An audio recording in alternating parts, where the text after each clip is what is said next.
రాష్ట్రంలో చూసుకుంటే 6 గ్యారంటీల మీద స్పందించని ప్రభుత్వం పెద్దలు, 6 గ్యారంటీల మీద అడుగుతూ ఉంటే వెనక్కు తగ్గుతున్నటువంటి నాయకులు ఎందుకు మీరు చట్టసభల్లో ఎమ్మెల్యేలుగా లేకపోతే ఎమ్మెల్సీలుగా కూర్చున్నారు?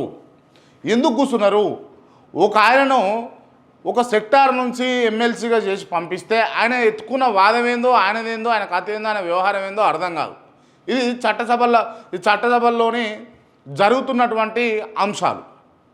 కొంతమందిని ఎమ్మెల్యేలు చేసి పంపిస్తే పోయి ఆడ నిద్రపోతారు, పండుకుంటారు, మంచిగా తిని ఇంత టిఫిను అదోటి ఇదోటి తిని పోయి ఆడ కుంకు పెడతారు. మీరు ఆడ కుంకు పెట్టనే కాదు, మీరు చట్టసభల్లో చట్టాలు చేస్తారని, ఈ నియోజకవర్గానికి కావాల్సినటువంటి అంశాలలో పార్టిసిపేట్ చేస్తారని మిమ్మల్ని చట్టసభలకు పంపింది.